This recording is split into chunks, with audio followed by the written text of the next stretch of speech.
Hi friends, आप सभी का स्वागत करता हूं मैं अपने यूट्यूब चैनल में। बिहार में जैसा कि ज़मीन सर्वे चल रहा है और रोज़ाना कोई ना कोई अपडेट आ रहा है, तो फ्रेंड्स यहाँ पे बिल्कुल नया अपडेट जारी किया गया है। ज़मीन सर्वे के ऊपर बिहार सरकार के द्वारा राजस्व एवं भूमि सुधार विभाग ने स्थिति की स्पष्ट भूस्वामी का रहना अनिवार्य नहीं।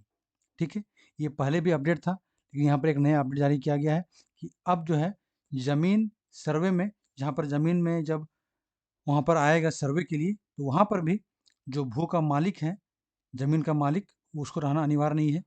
उसका ज़मीन मालिक के अधिकृत व्यक्ति भी करा सकेंगे सत्यापन। यानी कि ज़मीन मालिक अगर किसी को भेजता है, वहाँ पर जाके आप मेरा सर्वे करा दीजिए, तो उससे भी वो वैलिड हो जाएगा। यानी कि अब जो है ज़मीन के मालिक को भी रहना बिल्कुल अनिवार्य अब नहीं है।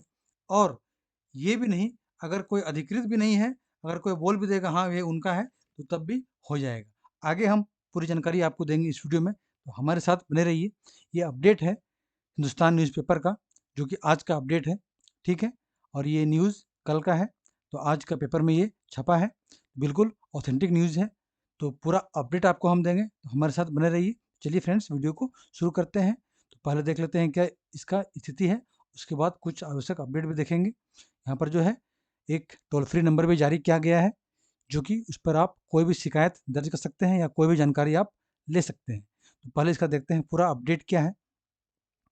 राज्य में चल रहे जमीन सर्वे के क्रम में स्थल पर भौतिक सत्यापन या किस्तवार प्रक्रम के दौरान संबंधित जमीन मालिक की उपस्थिति आवश्यक नहीं है। राजस्व एवं भूमि सुधार विभाग ने इसे लेकर स्थिति स्पष्ट करते हुए इसे अनिवार्य नहीं बताया है। विभाग के अनुसार अगर कोई व्यक्ति स्वयं नहीं आ सकता, तो उनके किसी भरोसेमंद या अधिकृत प्रतिनिधि के जमीन पर उपस्थित रहने से सर्वे कर्मियों को पहचान में सुविधा होगी। यानी कि अगर मकान मालिक नहीं है, वो बिहार से कहीं दूर रहता है, बाहर रहता है, तो उसका कोई प्रतिनिधि है या कोई उसका जिसको वो भेजा है, अगर वो भी रहेगा, तो उससे क्या होगा कि सर्वे कर्मियों को ज़मीन को सर्वे करने में, पहचान करने में सुविधा होगी। और प्रतिनिधि भेजने की भी कोई जो है अनिवार्यता नहीं रखी गई है। यानी कि ये भी अनिवार्य नहीं है कि अगर मालिक नहीं है, तो आपको एक प्रतिनिधि यानी कोई आपका भेजना ही पड़ेगा।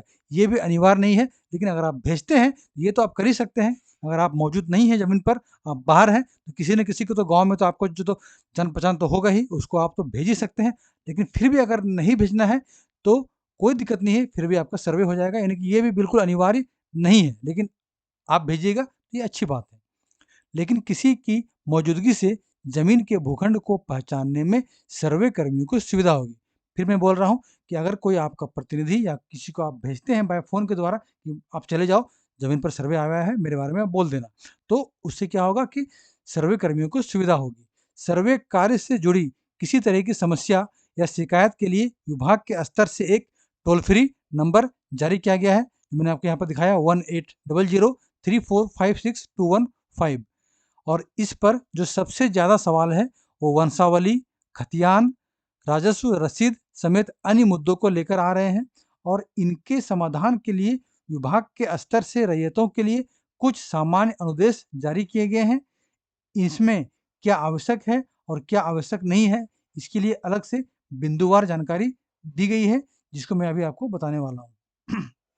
जैसे कि आपको सिर्फ यह करना आवश्यक है, क्या करना कि 100 घोषणा पत्र, पहला नंबर क्या है, 100 घोषणा प्रपत्र 2 रैयत या रैयत के वंशज की ओर से जमीन की जानकारी भरकर अंचल शिविर में जमा करें, पहला है। या अगर आप वहाँ नहीं जा सकते, तो भू अभिलेख की जो वेबसाइट है, वहाँ पर आपको अपलोड करना है। ये हो गया। प्रपत्र 2 आपको जाके जमा करना है अंचल का शिविर में, या उसको आप सीधा वेबसाइट से अपलोड कर सकते हैं भरकर, ठीक है।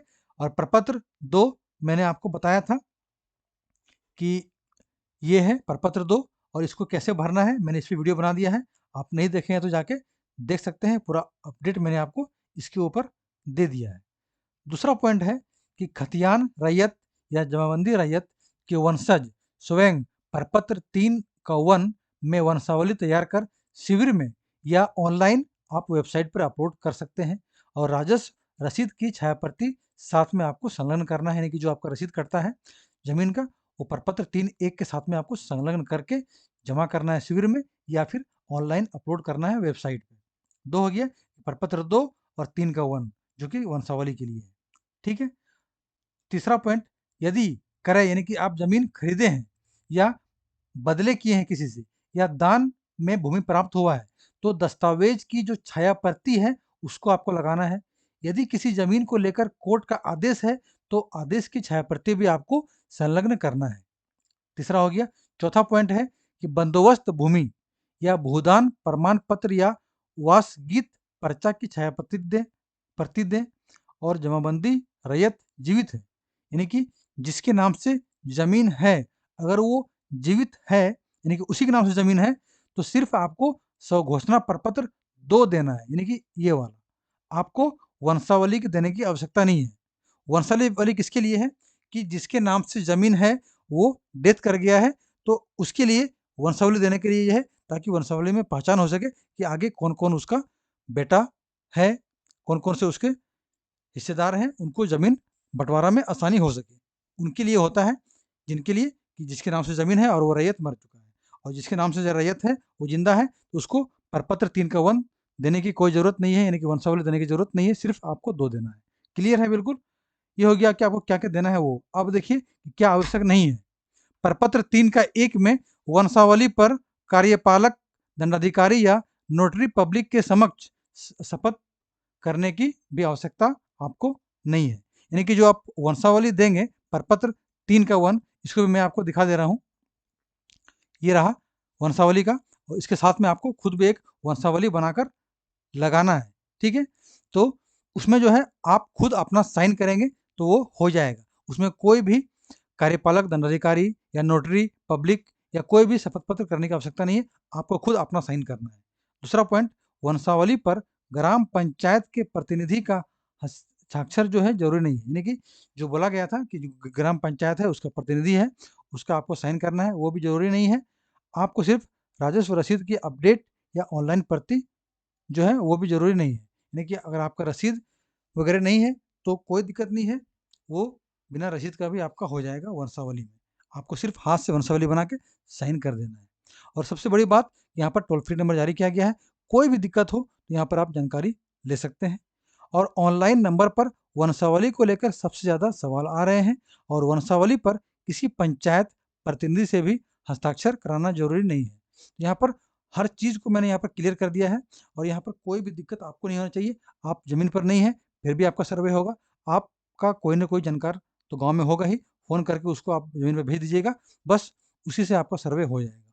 और नहीं है, फिर भी कोई दिक्कत नहीं है, वो एकदम क्लियर कर दिया है कि अनिवार्यता बिल्कुल नहीं है। ठीक है? तो उम्मीद करता हूँ कि फ्रेंड्स वीडियो आपको पसंद आया होगा और जानकारी आपको अच्छी लगी होगी। फिर भी कोई दिक्कत हो तो आप इस नंबर पर कॉन्टैक्ट कर सकते हैं, या हमें भी आप कमेंट करके पूछ सकते हैं। मैं जवाब देने की कोशिश ज़रूर करूँगा। ठीक है? तो मिलते हैं फ्रेंड्स नई वीडियो में।